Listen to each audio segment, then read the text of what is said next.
Pagi semuanya. Senang sekali kita bisa bertemu kembali di sini. Sebelum kita mulai ibadah kita, mari kita persiapkan hati kita dengan saat teduh sejenak. Saat teduh dimulai.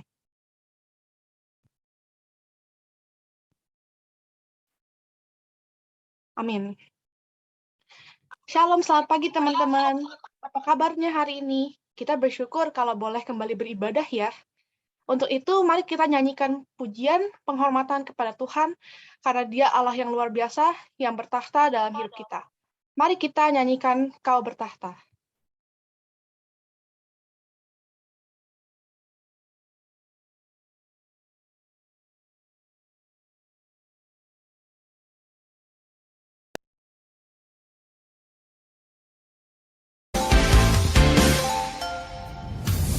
Satukan hati menantikan kuasa-Mu,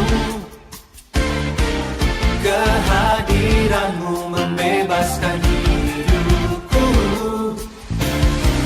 Dalam-Mu tiada lagi belenggu, ku telah bebas dan ku menang. Langit bumi menyatu dalam harmoni, pujian bergema,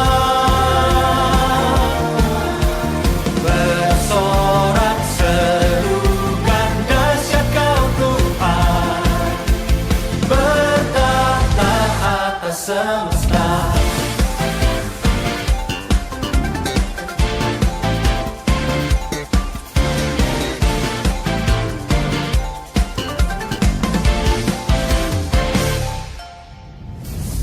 Satukan hati menantikan kuasa-Mu,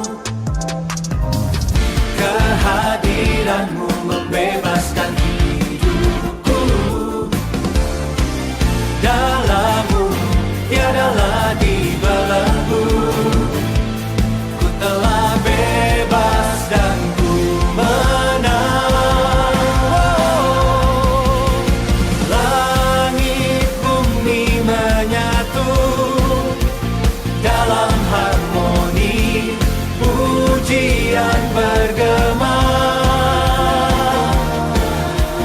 bersorak serukan dahsyat Kau Tuhan, bertahta atas semesta.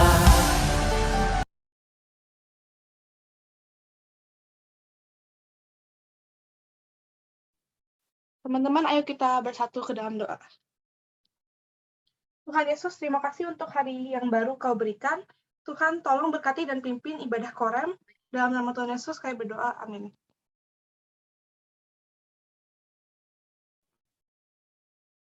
Teman-teman, dalam seminggu yang lalu, kita pasti melakukan dosa. Maka mari sebelum kita doa pengakuan dosa, kita angkat pujian sebagai sebuah komitmen kita menjadi seperti yang Kau atau Tuhan ingini.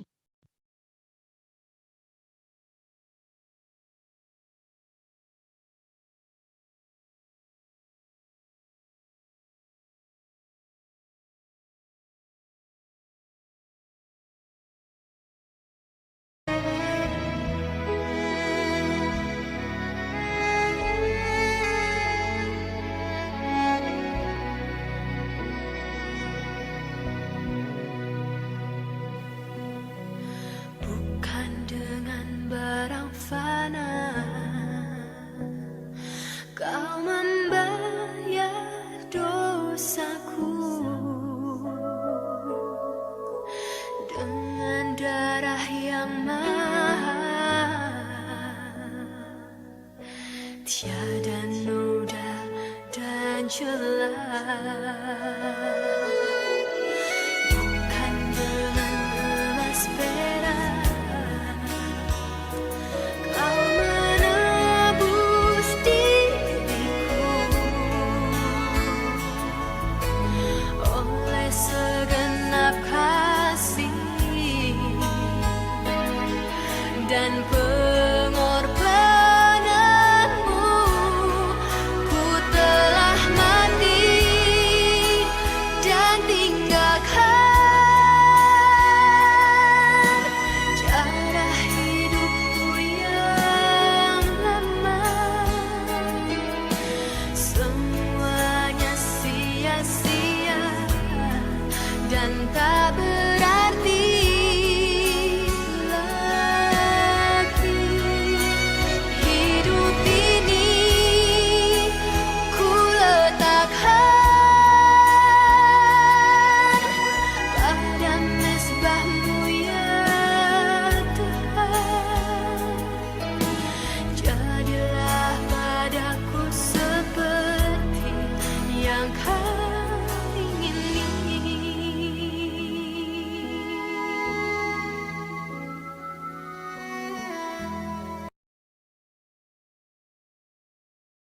Teman-teman, sebelum Ko Andrian akan pimpin kita di dalam doa pengakuan dosa, Ko Andrian ajak setiap kita secara pribadi masing-masing boleh menyatakan secara jujur di hadapan Tuhan untuk boleh mengakui dosa, pelanggaran, mungkin juga ada kebiasaan buruk, kecanduan yang kita masih kerjakan.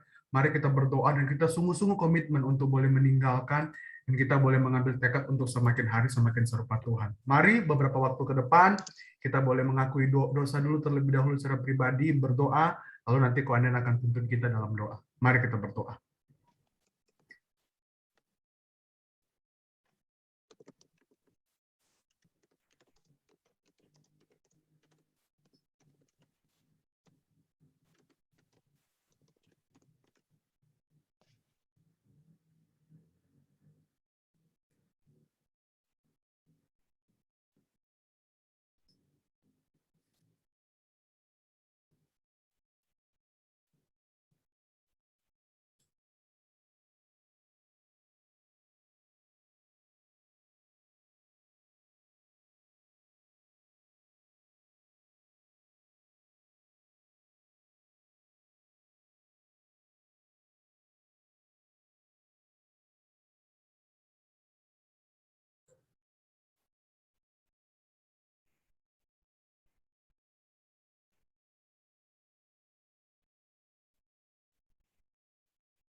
Tuhan, kami sekali lagi bersyukur kalau kami boleh datang di ibadah pada pagi hari ini.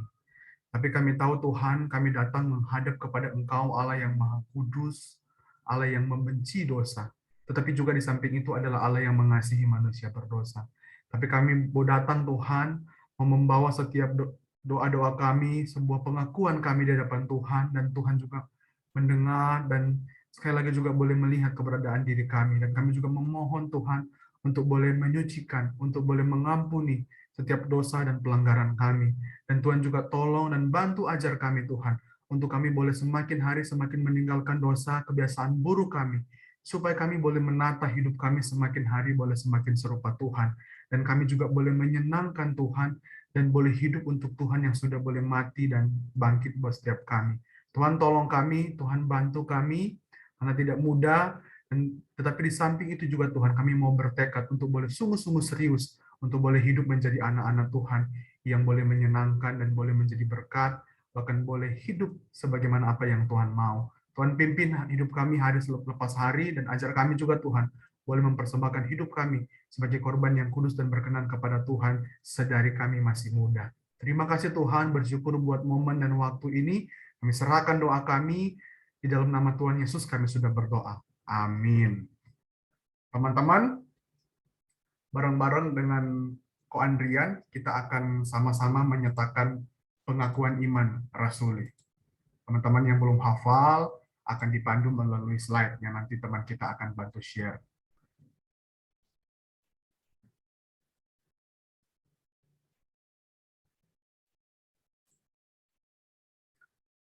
Oke. Aku percaya kepada Allah Bapa yang Maha Kuasa, Khalik langit dan bumi, dan kepada Yesus Kristus, anaknya yang tunggal, Tuhan kita, yang dikandung daripada Roh Kudus, lahir dari anak darah Maria, yang menderita sengsara di bawah pemerintahan Pontius Pilatus, disalibkan, mati dan dikuburkan, turun ke dalam kerajaan maut. Pada hari yang ketiga, bangkit pula dari antara orang mati, naik ke surga, duduk di sebelah kanan Allah Bapa yang Maha Kuasa. Dan dari sana dia akan datang untuk menghakimi orang yang hidup dan yang mati.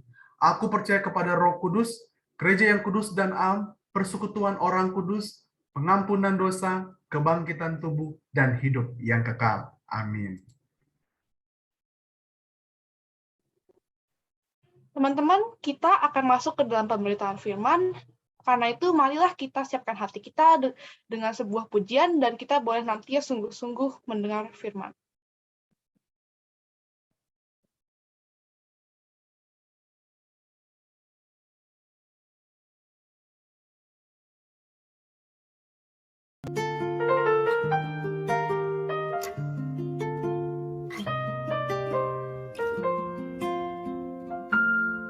Ketika hatiku telah disakiti.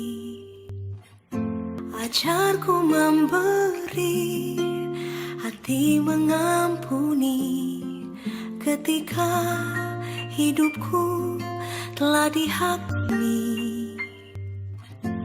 Ajarku memberi, hati mengasihi. Ampuni bila kami tak mampu mengampuni yang bersalah kepada kami, seperti hati Bapa mengampuni, mengasihi, tiada pamrih.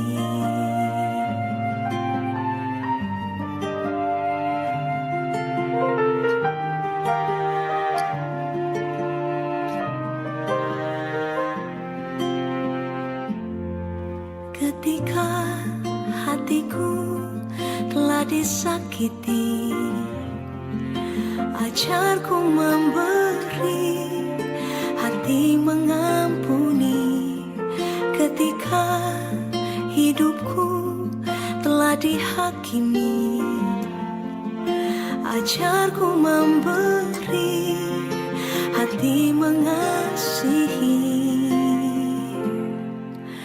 Ampuni bila kami tak mampu mengampuni yang bersalah kepada kami, seperti hati Bapa mengampuni, mengasihi, tiada pamrih.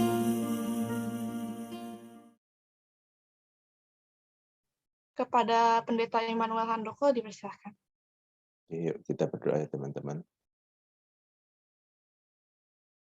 Bapa yang Maha Kasih, kami bersyukur karena pagi ini kami dikumpulkan lagi untuk beribadah bersama.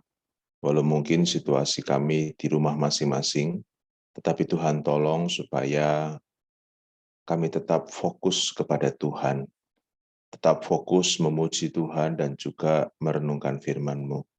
Itu sebabnya kami mohon Allah Roh Kudus menolong kami untuk melihat pentingnya kami membaca dan merenungkan firman-Mu.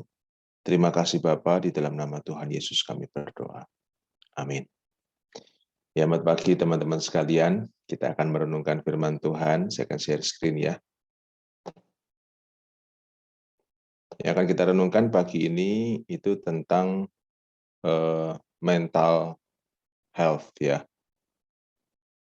Nah, saya tidak membahas banyak tentang mental health ini apa, karena sebetulnya lebih berhubungan ke psikologi. Jadi saya akan lihat sepintas, tetapi apa kata Alkitab? Nanti kita pikirkan sama-sama ya. Apa kata Alkitab tentang kesehatan mental atau kesehatan psikis kita?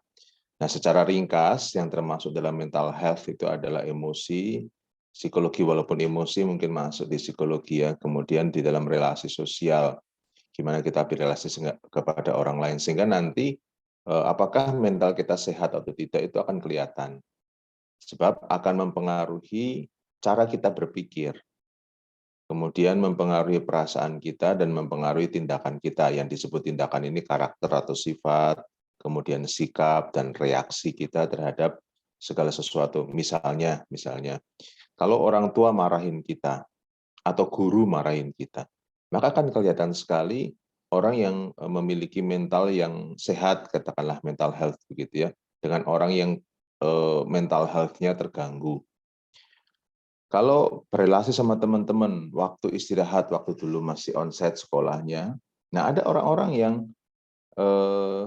secara umum itu akan kelihatan yang mental health-nya terganggu sama yang enggak. Nanti kita akan lihat gejala-gejalanya. Begitu juga di rumah. Waktu di rumah dalam kondisi pandemi kayak gini, kita nggak bisa ketemu teman. Kemarin mungkin sebagian kita ketemu teman onsite sekolah, tapi cuma sebentar kembali online lagi. Nah, ada beberapa orang itu yang akhirnya bikin masalah di rumah. Dalam pengertian gini, cari aktivitas, tidak peduli sama orang lain, akhirnya mengganggu orang lain. Ada yang begitu. Atau sebaliknya ada yang waktu pandemi ini tutup diri di kamar. Nah, itu sebetulnya secara emosi, secara kesehatan mental itu ada gangguan. Begitu. Nah, ini gejala-gejala umum kira-kira orang yang terganggu mental health-nya. Dia bisa makan terlalu banyak atau makan terlalu sedikit. Nah, apa ukurannya terlalu banyak apa terlalu sedikit? Ukurannya adalah ya average rata-rata atau kebiasaan kita sebelumnya, gitu ya. Kalau biasanya itu makan kira-kira 3/4 piring, waktu pandemi ini makan bisa 1,5 piring misalnya. Dan itu pagi, siang, malam 1,5 piring, 1,5 piring, 1,5 piring. Atau sebaliknya, bisa 3/4 piring, kali ini cuma sepertiga. Pagi, siang, malam sepertiga, pagi, siang, malam sepertiga. Enggak punya nafsu makan. Nah, itu gejala kira-kira terganggu mental health-nya. Atau orang ini selalu menarik diri. Dia tidak suka atau tidak mau kumpul dengan teman-temannya, dia selalu menarik diri dari aktivitas keseharian atau dari orang lain. Ada kondisi pandemi begini, seseorang malah makin di kamar terus. Makan pun di kamar. Terus semua aktivitas di kamar, mandi cuma 2 menit, kemudian masuk kamar lagi. Sudah, pokoknya semua aktivitas di kamar. Nah, itu bisa merupakan gejala, begitu ya. Kita sedang mengalami gangguan. Kalau saya sebut sebagai gangguan ini, jangan langsung pikir, wah ini gila ini. Wah ini mentalnya terganggu nih, ada masalah yang serius atau bagaimana. Enggak. Ada gangguan yang mesti diselesaikan, tetapi kita tidak bisa judge langsung, oh dia ini gila, gitu, nggak bisa, bukan seperti itu ya. Terus merasa helpless atau hopeless, tidak ada yang bisa menolong, rasa tuh sendiri, lonely yang dalam banget gitu, rasa tidak punya harapan hidup ini buat apa sih, sampai akhirnya ingin mengakhiri hidup. Itu ada gangguan di mental health. Kemudian ini perasaan yang berlebihan, itu confused, bingung, marah, jadi pelupa, terus selalu merasa terpojok, sehingga orang ngomong tentang orang lain pun kita ngerasa kita yang diomongin. Jadi akhirnya kita cepat marah. Misalnya waktu di papa, mama, sama adik kita lagi makan bareng nih, lagi makan atau di meja makan ngobrol, ketawa semua. Begitu kita keluar kamar mau nimbrung, mereka langsung berhenti ketawanya. Nah, itu rasa, wah ini ngomongin saya ini. Kita mungkin langsung marah sama mereka. Kita langsung cemas, aduh ngomongin apa ini, saya diomongin apa ini. Nah, itu berlebihan. Itu berarti gejala kita mengalami gangguan secara mental. Terus sampai kita ingin menyakiti diri sendiri atau orang lain. Misalnya kita selalu ngomong, ini semua ini adalah gejala ini kalau terus-menerus atau berlebihan. Begitu ya. Ingin menyakiti diri sendiri misalnya di dalam hati kita karena kita punya parents, orang tua yang toksik misalnya, kita akan bilang nanti deh, tunggu. Kalau saya sudah kerja, saya tinggalin tuh papa mama saya akan putus hubungan sama papa mama saya. Nanti ya, kalau mereka sudah tua ya, saya biarin mereka di rumah jompo. Nah misalnya, saya bukan kasih contoh ya. Tapi kalau itu muncul dalam pikiran dan perasaan kita, hati-hati. Karena itu kita ingin menyakiti orang lain. Bahkan papa mama kita sendiri. Atau seperti yang saya sebutkan, kita pengen bunuh diri misalnya, menyakiti hati kita, diri kita sendiri. Nah ini beberapa gejala, masih ada gejala yang lain, tapi ini yang umum terjadi. Nah kalau di antara kita mulai ada gejala-gejala seperti ini, kita mesti awas-awas, hati-hati. Kalau tidak ditolong, kalau kita tidak datang minta bantuan misalnya dari hamba Tuhan, dari orang tua atau dari konselor, ini akan bisa berbahaya sekali untuk hari-hari depan kita. Itu sebabnya mesti dibereskan. Nah sekarang apa yang kita lakukan supaya kesehatan mental kita itu terjaga? Apa kata Alkitab? Kalau secara psikologi ada terapinya, ada konselingnya, ada bantuannya, coachingnya untuk kita supaya kesehatan mental kita terjaga. Tetapi apa kata Alkitab? Alkitab menolong kita untuk sebetulnya memiliki satu kondisi mental yang sehat. Kalau kita membaca Lukas pasal 10 ayat 25-29, nah ini akan kita pikirkan sama-sama pagi ini, supaya kita punya kesehatan mental yang baik. Saya memberi subjudul di sini adalah Forgotten Love. Ada satu ada satu kondisi kasih yang seringkali dilupakan. Ya, kondisi kasih seperti apa itu, teman-teman? Di dalam Lukas pasal 10, 25 sampai 29 mengatakan begini. Pada suatu kali berdirilah seorang ahli Taurat untuk mencobai Yesus, katanya, "Guru, apa yang harus kuperbuat untuk memperoleh hidup yang kekal?" Jawab Yesus kepadanya, "Apa yang tertulis dalam hukum Taurat? Apa yang kau baca di sana?" Dia menjawab ahli Taurat ini, "Kasihlah Tuhan Allahmu dengan segenap hatimu dan dengan segenap jiwamu dan dengan segenap kekuatanmu dan dengan segenap akal budimu dan kasihilah sesamamu manusia seperti dirimu sendiri." Nah, ini hukum kasih ya teman-teman yang pasti kita sudah hafal, sudah tahu. Mengasihi Tuhan dengan segenap hati, segenap jiwa, segenap kekuatan dan segenap akal budi. Dan kemudian yang sama dengan itu adalah mengasihi sesama manusia seperti dirimu sendiri. Nah, kita ini seringkali ditekankan atau menekankan mengenai mengasihi Tuhan dan sesama. Kita lupa satu kasih ini, yaitu mengasihi diri sendiri. Ketidakmampuan atau kesalahan di dalam mengasihi diri sendiri inilah yang seringkali membuat kondisi mental kita itu terganggu. Ya. Ini forgotten love-nya itu ya. Jadi kita pagi ini memikirkan bagaimana kita memiliki kondisi mental, psikologis, dan rohani yang sehat yang nanti mempengaruhi fisik kita, yaitu dengan kita belajar mengasihi diri kita sendiri. Ada seorang penulis buku namanya Lauren Gaskill. Itu judul bukunya How to Live with Courageous Faith.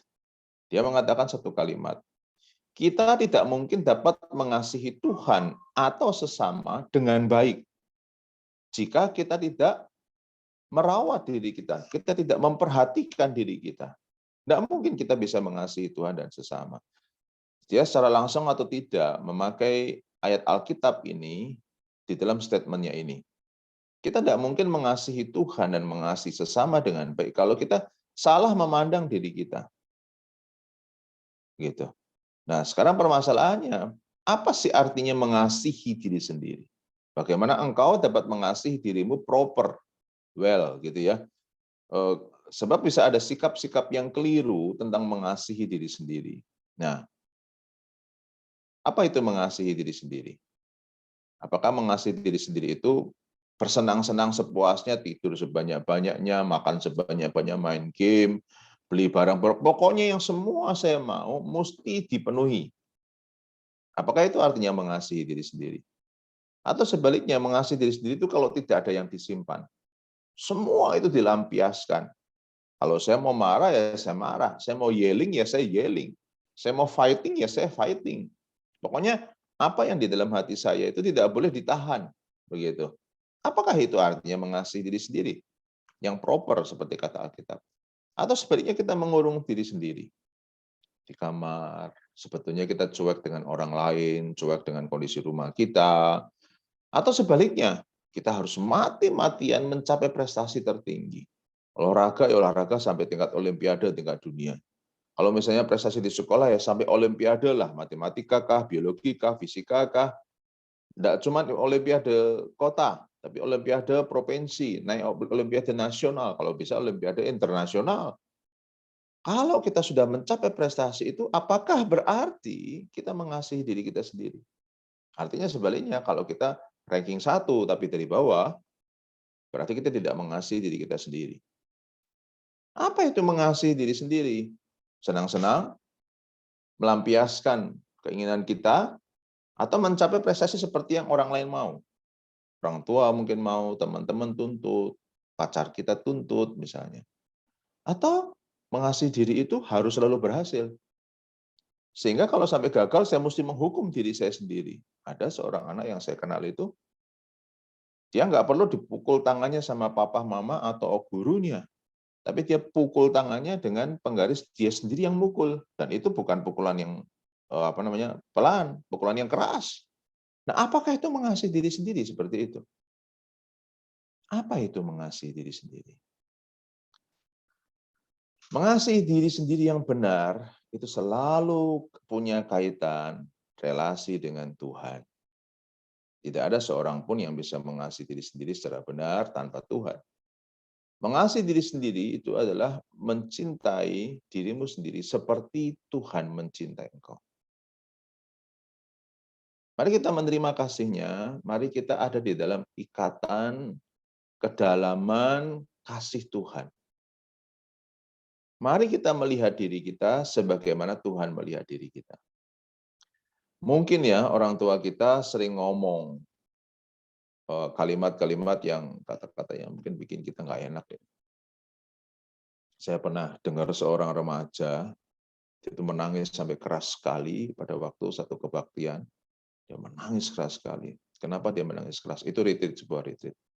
Ternyata sebelum berangkat retreat, dia marah sama papahnya. Karena papahnya ngomong gini sama dia. Mending papa punya sapi daripada kamu. Sapi itu masih lebih baik daripada kamu. Sebelum berangkat retreat, dia sakit hati sama papahnya. Sebelum itu papahnya sering ngomong juga kalimat-kalimat kayak begitu. Itu menimbulkan rasa yang sangat tidak enak sekali. Kita merasa diri kita tidak berguna. Masa papa sendiri ngomong sapi lebih baik daripada kita sih? Nah, itu sebabnya anak remaja ini berteriak sekeras-kerasnya melampiaskan kemarahan, kepahitan, kesedihannya pada waktu retreat itu. Bersyukur dia mengalami pemulihan di situ karena dia merasakan bahwa Tuhan itu mengasihi dia. Tuhan itu menerima dia. Tuhan itu enggak akan ngomong seperti itu. Sapi lebih berharga daripada kamu. Enggak. Tuhan tidak pernah menciptakan kita secara keliru. Dia menciptakan kita itu baik. Maka Tuhan itu mengasihi kita sebab dia menciptakan kita itu baik. Nah, baiknya juga tidak bisa kalau baik menurut kita. Kalau baik menurut kita itu selalu kurang loh teman-teman. Orang yang rambutnya lurus pengen keriting. Tapi orang yang rambutnya keriting malah pengen lurus. Orang yang kulitnya putih pengen rada kecoklat-coklatan, maka ke negara tropis kemudian berjemur supaya rada kecoklatan kulitnya. Orang yang kulitnya coklat pengennya putih. Nggak pernah ada yang puas. Orang yang tinggi, dia merasa terlalu tinggi, jadi pengen lebih pendek sedikit. Orang yang nggak tinggi, pengen lebih tinggi, jadi berusaha minum obat ini itu, terapi ini itu supaya lebih tinggi. Nggak ada orang yang puas. Nggak ada orang yang merasa dirinya baik, pas untuk dirinya sendiri. Nggak, pasti ada yang kurang. Nah, Tuhan menciptakan kita kayak begini itu sudah yang paling pas. Yang paling baik. Nggak ada dua pribadi yang sama, bahkan dia kembar identik pun, itu pasti ada perbedaan. Karena tiap orang itu unik. Jangan pengen atau jangan iri hati sampai marah karena kita merasa orang lain lebih baik daripada saya. Gitu. Enggak. Tuhan menciptakan kita itu bukan sampah. Tuhan menciptakan kita itu precious, berharga, teman-teman. Nah, maka kasihi diri kita seperti Tuhan mengasihi diri kita. Dia menciptakan kita di dalam gambar dan rupa Dia. Itu sebabnya tidak jelek. Tetapi yang bikin jelek adalah diri kita sendiri. Nah, ini mesti jelas, teman-teman. Tuhan tidak menciptakan kita jelek. Tuhan tidak menciptakan kita jahat. Tuhan tidak menciptakan kita buruk. Tuhan menciptakan kita itu baik. Tetapi yang salah adalah diri kita yang berdosa loh, teman-teman. Jangan menganggap ngomong dosa lagi. Orang tua ngomong dosa gitu ya. Anak muda nggak suka ngomong dosa. No, ini realita. Realita yang tidak bisa kita pungkiri. Teman-teman mau memungkiri bicara mengenai dosa, dosa itu sudah ada di dalam hati kita. Jadi jangan kita menghindar bicara tentang dosa. Kenapa? Itu realita.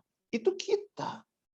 Sebagai contoh, saya pernah tinggal lama di Cirebon, kota kecil ya. Nah, ada di kota dekatnya tetangga namanya Jamblang, bukan nasi jamblang yang kalau yang tahu Cirebon ya. Kota Jamblang itu kota kecamatan kecil kotanya.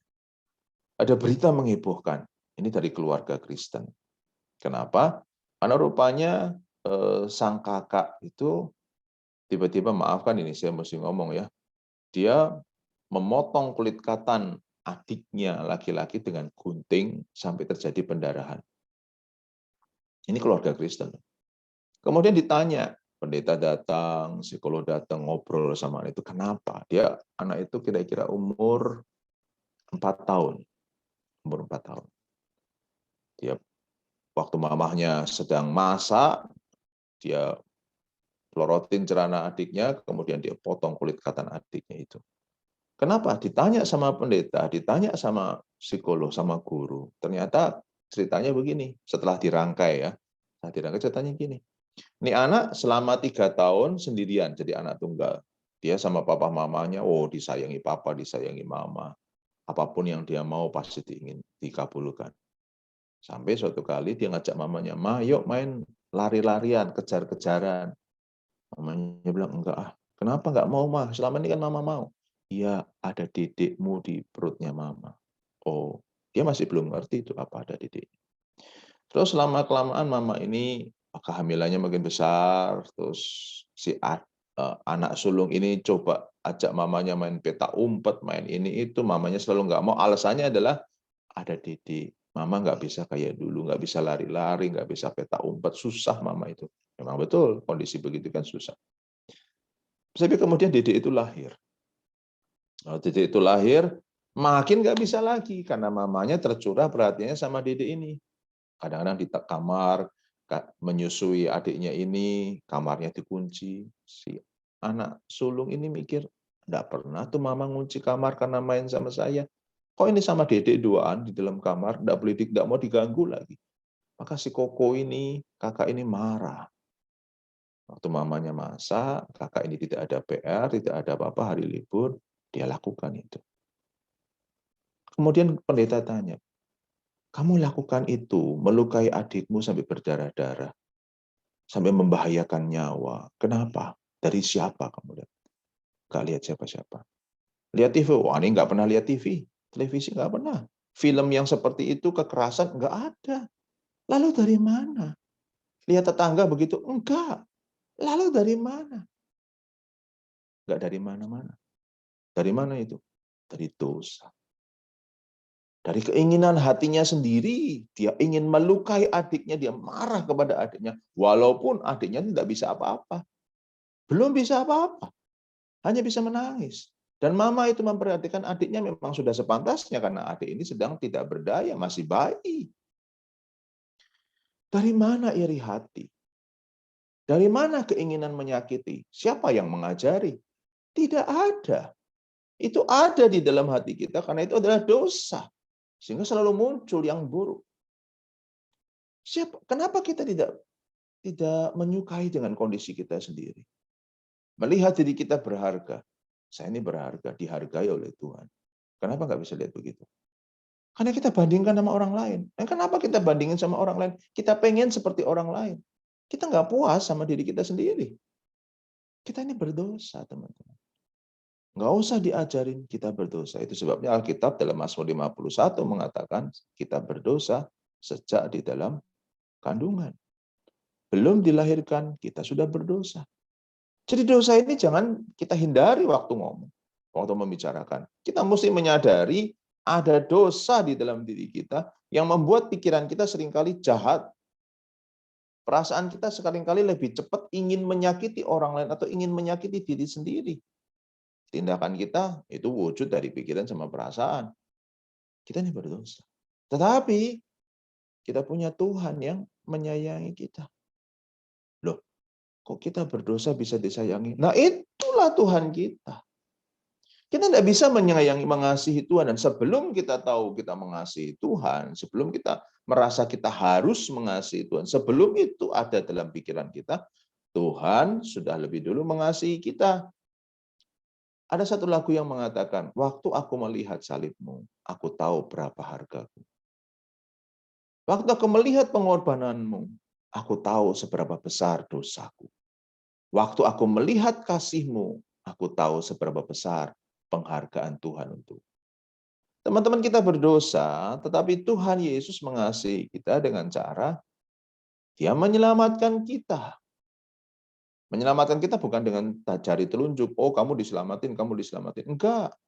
Dia menyelamatkan kita dengan cara mengorbankan dirinya. Sacrifice, Tuhan itu menjadi manusia dan dikorbankan dirinya supaya kita diselamatkan. Dosa kita yang bikin kita buruk itu diampuni oleh Tuhan dan kita dijadikan anak Tuhan. Nah, ini juga teman-teman jangan pikir begini, sudahlah itu kuno. Enggak. Ini fakta yang mesti kita tahu dan kita rasa. Sepanjang kita tidak mengenal dan tidak merasa kasih Tuhan buat kita, sepanjang itu pula mental kita tidak pernah sehat. Sepanjang itu pula kita tidak mampu mengasihi diri kita. Tapi kalau kita kenal Tuhan, kita makin kenal arti Tuhan Yesus menjadi manusia dan kemudian mati untuk kita. Coba gali itu, coba ketemukan artinya. Wah, luar biasa kita merasa, oh Tuhan itu menghargai saya. Kalau misalnya teman-teman 3 orang bersaudara, teman-teman anak kedua, tapi paling pendek, adik itu lebih tinggi daripada kita. Gimana perasaan kita? Gimana kalau perasaan kita kalau 3 orang bersaudara, kakak sama adik rankingnya 4 besar dari atas, tapi kita yang di tengah ranking 4 dari bawah. Gimana kalau kakak sama adik itu alim, kita selalu dibilang nakal, nakal, nakal. Gimana kalau dibilang 3 berkakak adik, kakak sama adik itu hidungnya mancung, tapi yang tengah ini, kita ini hidungnya pesek. Rasa apa, teman-teman? Pasti rasa nggak diterima, tapi itulah saya. Itu kondisi saya. Saya tidak menyenangkan secara fisik. Pikiran, kepandaian, juga tidak pintar. Sampai saya menemukan Tuhan itu mengasihi saya. Saya ini orang berdosa. Betul-betul berdosa. Rasanya tuh saya tinggal di kondisi yang sangat gelap, sangat menyedihkan, sampai saya nggak bisa berhenti nangis. Tapi sampai kemudian saya merasa Tuhan mengasihi saya paham Tuhan mengasihi saya belajar apa itu kasih Tuhan, dan saya menemukan, oh Tuhan kok berkorban untuk saya. Nah, itu sebabnya saya harus tumbuh di dalam Tuhan. Nah, ini dasar yang penting, teman-teman. Dari pikiran dan perasaan kita tentang diri kita, terus Tuhan menyayangi kita, terus kita lakukan sesuatu kepada diri kita. We have to grow. Kita harus tumbuh, kita harus lakukan sesuatu untuk diri kita. Itu yang disebut dengan mental health. Maka, kasihlah dirimu seperti Tuhan mengasihi kamu, dan hiduplah sebagaimana Tuhan ingin kamu hidup. Itu mental health. Itu mengasihi diri sendiri yang tepat, yang menghasilkan mental health. Kalau teman-teman merasa, oh saya pengen tahu lagi nih, bagus. Tanyalah kepada Ko Andrian, tanyalah kepada hamba Tuhan, tanyalah kepada orang tua yang memahami firman Tuhan. Apa isi kasih Tuhan buat saya? Kalau teman-teman rasakan kasih Tuhan yang besar itu, nah kita baru tahu, oh saya mengasihi diri sendiri seperti Tuhan mengasihi saya. Nah, ada orang yang disebut sebagai selfishness. Ini mengasihi diri sendiri enggak? Saya satu-satunya yang pantas dikasihi. Itu sebabnya saya harus yang nomor 1. Semua keinginan saya harus dikabulkan. Saya selalu berkata yes untuk diri saya, no untuk orang lain. Akibatnya apa? Karena saya terus, saya yang dikasihi, saya mesti ditolong, saya mesti dipenuhi keinginannya, saya mesti dijawab, dikabulkan doanya, saya terus, maka sebetulnya kita menjadi orang yang terisolasi. Kita menjadi orang yang miskin karena terlalu sendiri dan terlalu berpusat sama diri sendiri. Dan lonely. Itu kita. Mengasihi diri sendiri nggak kayak begini? Jelas enggak. Nah, sekarang ekstrim yang lain. Kalau tadi kan saya mesti dikasih, saya self-abuse. Kita merasa kita tidak pernah dikasihi. Kita merasa diri kita jelek. Kenapa adik saya lebih dikasihi daripada saya? Kenapa koko saya lebih disayangi daripada saya? Mereka kalau mau apa-apa dituruti, saya enggak. Kita merasa saya tidak pantas dikasih. Memang nilai saya jelek, memang wajah saya jelek, misalnya begitu. Memang tinggi saya kurang tinggi, saya paling pendek di atas. Saya bukan siapa-siapa. Itu self-abuse. Tidak pernah merawat diri. Kondisi pandemi begini, orang makin dikit mandinya ya. Tidak pernah merawat diri. Makan sekenyang-kenyangnya, kemudian tiba-tiba tidak makan. Sehari mestinya 3 kali makan, ini makan cuma 1 kali tapi 5 piring. 5 piring penuh, sebanyak-banyaknya. Itu namanya tidak memelihara diri. Sebaliknya daripada tadi adalah kita berkata tidak pada diri sendiri dan selalu yes pada orang lain. Lelah, menderita, jenuh, capek. Kenapa? Merasa diri tidak berharga, orang lain yang berharga. Orang lain yang selalu lebih baik dihargai. Maka lelah. Apakah ini mengasihi diri? No, bukan. Selfishness, real love, dan self-abuse. Teman-teman, kita mesti belajar. Mengasihi diri seperti yang Tuhan kasih kita. Kita adalah orang yang dikasihi oleh Tuhan. Katakan dalam hati kita, pikirkan baik-baik, saya dikasihi oleh Tuhan. Tuhan menyayangi saya. Buktinya apa? Tuhan mengorbankan dirinya untuk saya. Saya berdosa, tapi Tuhan sayang dan mengorbankan dirinya untuk saya. Itu sebabnya mari kita belajar menempatkan Tuhan sebagai yang pertama di dalam hidup kita. Apa itu Tuhan yang pertama? Saya berharga. Saya dikasih talenta. Teman-teman semuanya punya talenta. Teman-teman semuanya punya sesuatu yang Tuhan kasih di dalam dirimu. Cari itu. Kembangkan itu. Nggak ada orang yang tidak berguna. Tidak. Semua orang itu berarti. Tuhan menyayangi dan menghargai kita. Teman-teman tahu orang yang Down syndrome. Wajahnya mirip semua ya. Karena kelainan genetik, maka mereka seperti itu. Dan itu mempengaruhi kemampuan otaknya. Suatu kali ada seorang ibu yang tinggalkan pekerjaannya, kemudian dia latih anak ini, dia gali apa yang dia punya, kemudian selama bertahun-tahun mamah ini mendidik dia, melatih dia piano. Suatu kali dalam sebuah kebaktian, pendeta mengatakan, ya kita akan mendengarkan satu penampilan piano lagu rohani dari seorang teman kita. Dan tampillah teman yang Down syndrome ini yang sekarang sudah remaja. Dia maju dan orang-orang jemaat berpikir, apa yang orang ini bisa lakukan? Dia bisa main piano seperti apa? Orang sudah mulai tidak menghargai dia. Tapi waktu dia sampai di sebelah piano, di depan piano itu, kemudian dia duduk, posisi berduduknya itu bagus, kemudian dia mainkan piano. Ada seorang teman yang mengatakan waktu melihat situasi itu di gereja, permainannya luar biasa, sampai bikin kita semua seperti orang Down syndrome mendengar dia main. Hebat sekali. Luar biasa permainannya.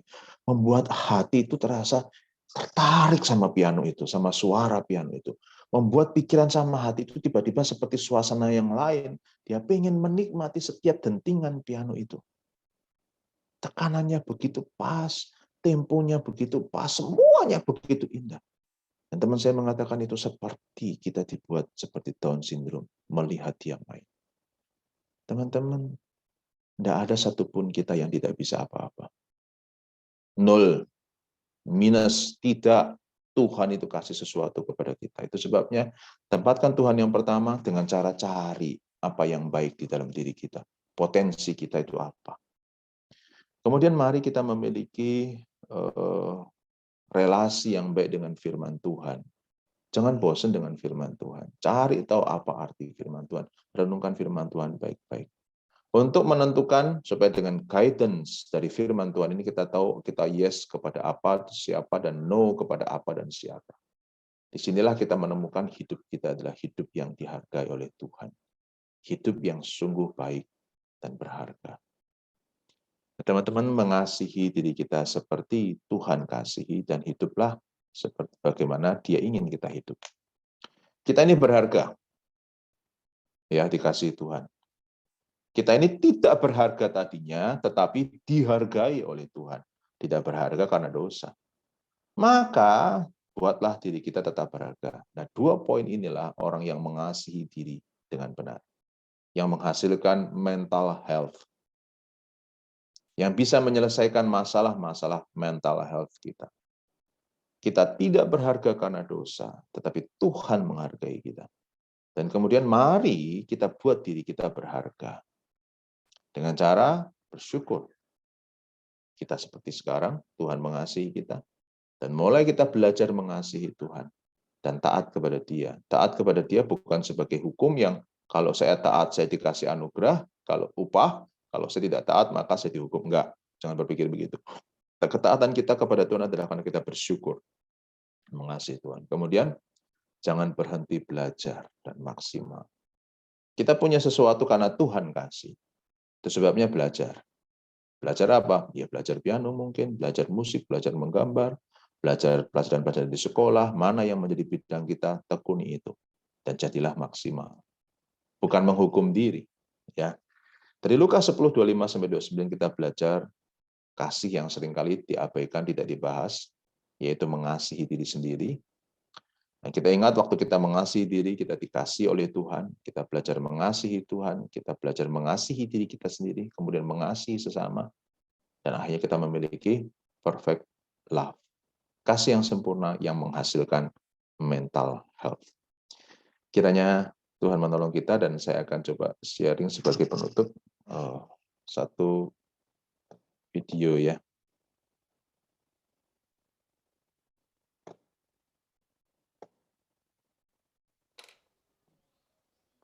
자, 오늘부터 이 학급 친구들과의 우정을 돈독히 하자는 의미에서 칭찬합시다라는 시간을 갖기로 하자. 지금부터 내가 이름을 호명하면 그 친구의 어떤 점이 칭찬할 만한지, 뭐 좋은지, 예쁜지, 멋있는지 뭐든 다 하나씩 얘기해주면 돼. 어때? 쉽지? 네. 자, 그럼 첫 번째로 우리 태권이 어떤 점이 착할까? 먹을 거 잘 사줘요. 오, 태권이 이름 되면 태권도장 2만 원 할인돼요. 진짜? 우와, 태권아, 나도 태권도 나. 네. 잘했어. 자, 다음은 우리 민이는 어떤 점이 착할까? 미니 아빠가 돈 많이 벌어서 놀러 가면 치킨도 사줘요. 웃는 것도 예쁘고 마음씨도 착해요. 너 민이 좋아하는구나. 얘들아 다 같이 자, 그럼 다음은 소영이.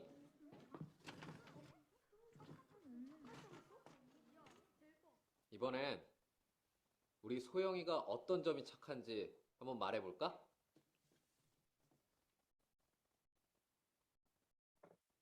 왜? 없어? 꼭 착한 점만 말해야 돼요?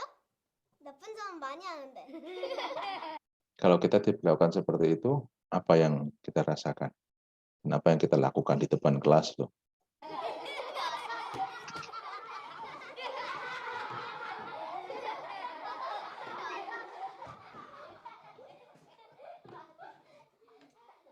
진이는요, 매일 쉬는 시간마다 칠판 지우개 털어놔요.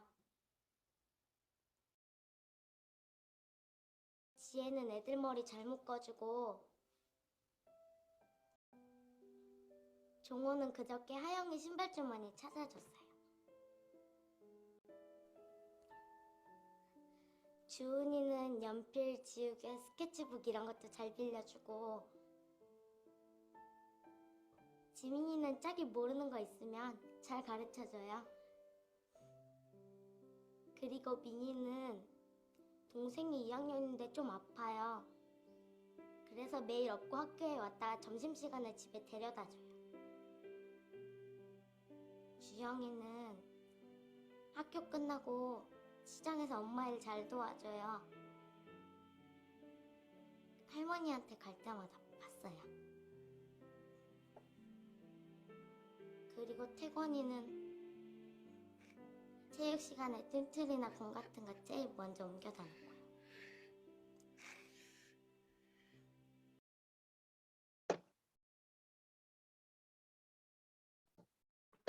Ya, teman-teman sekalian, itu contoh, salah satu contoh orang yang ketika diperlakukan buruk, tapi dia tahu dia orang yang berharga, maka dia malah justru membalas perlakuan buruk itu dengan satu kebaikan. Ini orang yang punya mental health, kesehatan mental. Dan bagaimana dengan kita? Apakah kita mau belajar melihat dan mengenal kasih Tuhan buat kita? Dan mari kita belajar untuk mengasihi diri kita seperti Tuhan mengasihi kita. Amin. Kita berdoa ya. Persilahkan Ko Andrian untuk sampaikan doa.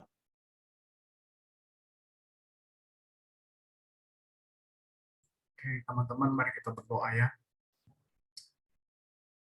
Tuhan, kami memang sadar diri kami hancur karena berdosa. Kami juga sadar kami hidup di tengah-tengah lingkungan yang tidak menutup kemungkinan lingkungan itu adalah toksik, dan mungkin saja di dalam keluarga kami hidup di dalam lingkaran yang toksik, yang membentuk satu hal yang nggak baik sehingga kadang-kala mengganggu kesehatan mental kami, perasaan, pikiran kami. Tapi kami sadar Tuhan, siapa kami di mata Tuhan.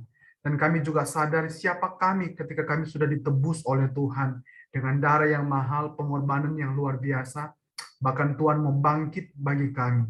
Terima kasih Tuhan buat banyak alasan itu yang membuat kami boleh bangkit dan membuat kami sadar siapa kami dan membuat kami tahu bagaimana kami harus mengasihi diri kami karena Tuhan sudah mengasihi kami dengan luar biasa.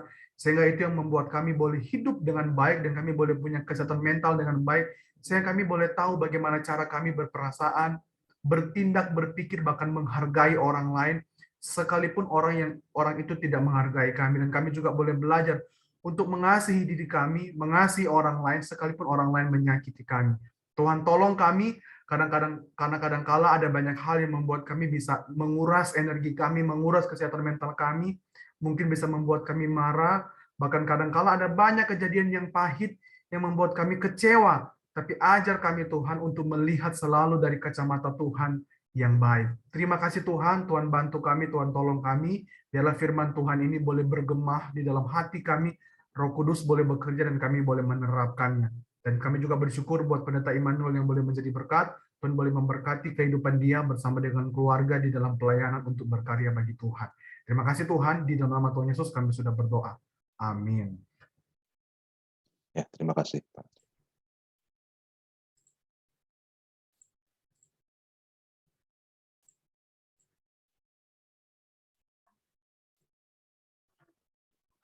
Teman-teman, mari kita menyatakan rasa syukur pada Tuhan lewat kita memberikan persembahan.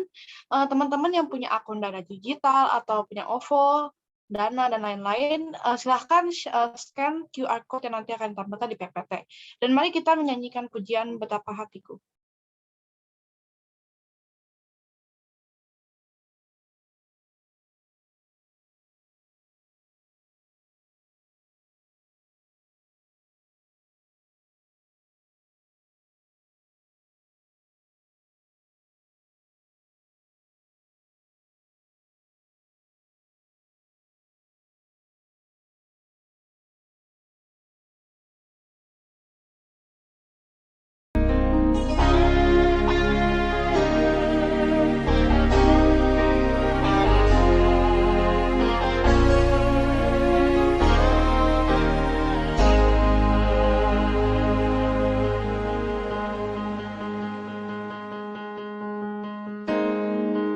Betapa hatiku berterima kasih Yesus, Kau mengasihiku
betapa hatiku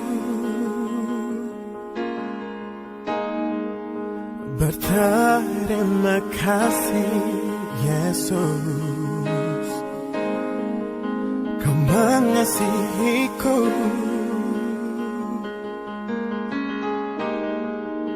Kau memilikiku.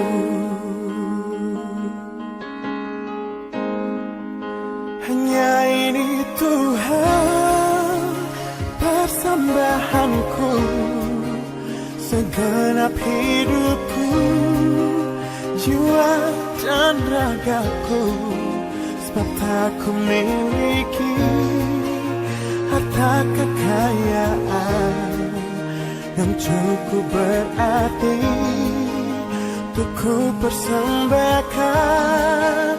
Hanya ini Tuhan permohonanku, terimalah Tuhan persembahanku, pakailah hidupku sebagai alat-Mu seumur hidupku.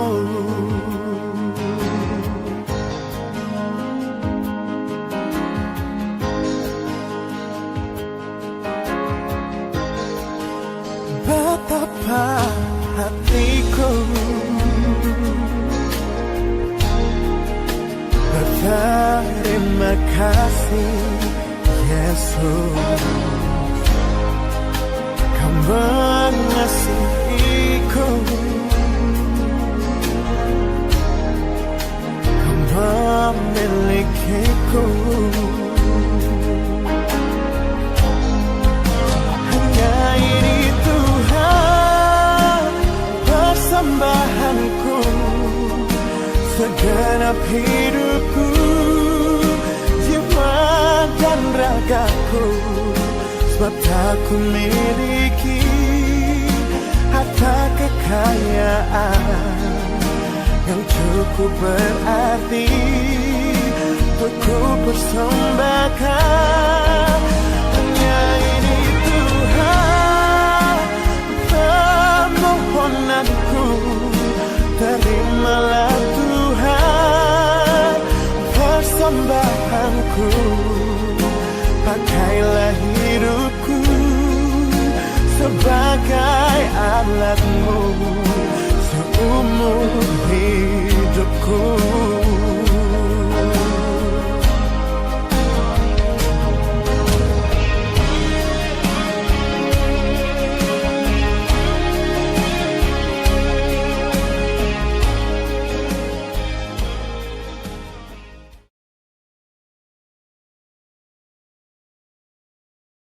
Teman-teman, mari kita satu dalam doa.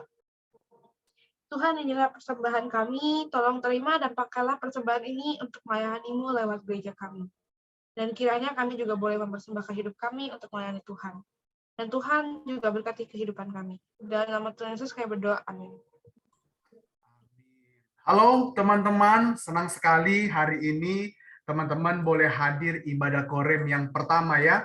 Juga teman-teman boleh jangan dulu bubar sampai akhir, teman-teman silakan open kamera supaya nanti terakhir ada rekan kita yang akan membantu untuk scan ya. Yuk teman-teman bisa mulai open kamera, dan thank you buat teman-teman yang pagi hari ini sudah membantu di dalam pelayanan, juga pengurus yang menolong, juga Pendeta Immanuel ya yang sudah boleh menyampaikan firman Tuhan. Nanti akan lanjut ke Korem yang kedua ya, masih ada babak kedua. Oke teman-teman, Ko Andrian ada 3 pengumuman yang teman-teman harap boleh memperhatikan. Bentar ya, Ko Andrian share slide dulu. Sebelum pengumuman itu, mungkin Ko Andrian perlu reminder. Thank you buat teman-teman yang tadi udah on time. Tapi teman-teman yang masih telat, Ko Andrian suka bilang, tolong ikut Korem 2 aja, supaya teman-teman boleh mengikuti ibadah seutuhnya dengan baik, dari awal sampai selesai. Teman-teman boleh mempersiapkan diri dengan baik. Ya, kalau misalnya udah telat nih, masuknya udah khotbah, masuknya udah pengakuan dosa, ya sudah, teman-teman ikut aja Korem yang kedua yang lebih siang. Teman-teman bisa prepare lebih baik ya, daripada di pagi-pagi teman-teman sudah telat, sudah tidak mengikuti ibadah dengan baik dari awal. Nah, pengumuman dari Ko Andrian, teman-teman selama bulan Januari dan Februari kita itu bicara relasi yang terkait dengan diri sendiri dan juga bagaimana kita menjaga diri sendiri supaya bisa berelasi dengan baik dengan sesama.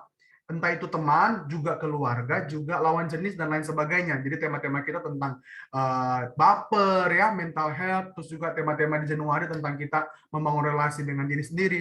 Nah, nanti di bulan Maret kita akan kita tetap dengan tema relasi, tetapi lebih kepada relasi dengan orang tua. Jadi lebih dalam lagi, lebih dekat lagi, dan lebih bagaimana kita membangun relasi dengan sekitar kita yang paling dekat, yaitu orang tua. Nanti akan dimulai dengan Ko Andrian di minggu depan, di awal Maret, dengan taat dan hormat kepada orang tua. Ya, sekalipun orang tua kita itu menjengkelkan, nggak layak dihormati ya, atau mungkin nggak layak ditaati karena, aduh, mungkin kita rasa kok kenapa ya? Tapi mari kita tetap belajar bagaimana kita taat dan hormat kepada orang tua. Bersama-sama dengan Ko Andrian kita akan belajar taat dan hormat, dan bagaimana itu bersama dengan Ko Andrian. Nanti tema-tema setelah Ko Andrian, tema-tema yang tetap terkait dengan orang tua. Karena kita juga nanti akan jadi orang tua ya. Orang tua kita nggak sempurna, kita pun nggak bisa sempurna jadi orang tua nanti. Tapi bagaimana kita memperlakukan orang tua kita yang nggak sempurna, tapi kita mau taat kepada firman. Nah, itu bersama dengan Ko Andrian di minggu depan. Harap teman-teman hadir sekali lagi ya di minggu depan. Dan teman-teman, yang kedua, Korem kita punya 2 klub. Berharap teman-teman yang belum join, mari sama-sama join supaya kita punya komunitas yang sehat di dalam 2 klub ini. Ko Andrian, bagaimana kalau kita punya 2 hobi? Ya udah gabung dua-dua aja, nggak apa-apa. Jadi kita punya movie club dan punya games club, supaya teman-teman boleh tetap bertumbuh bersama-sama dengan kita di Korem. Dan thank you buat teman-teman yang sudah daftar, sudah join.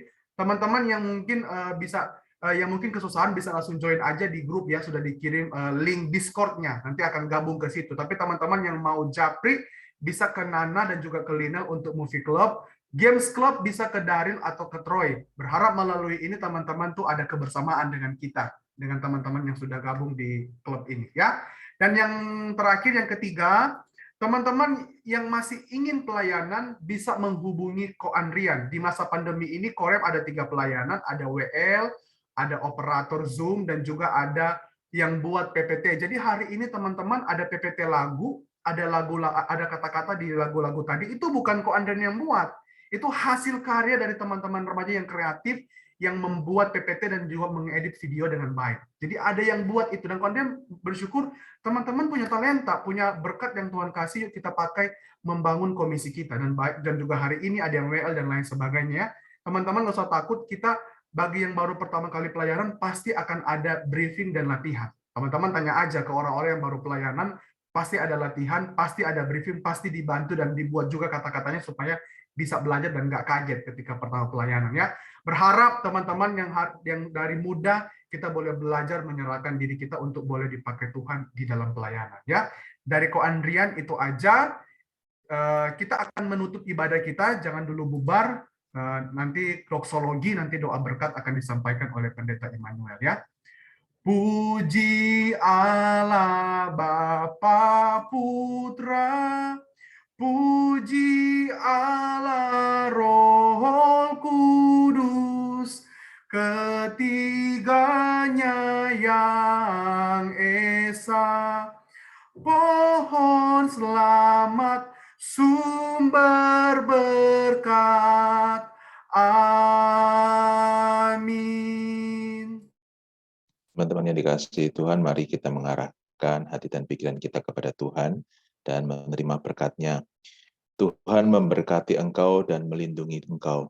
Tuhan menyinari engkau dengan wajah-Nya dan memberi engkau kasih karunia. Tuhan menghadapkan wajah-Nya kepadamu dan memberi engkau damai sejahtera. Amin.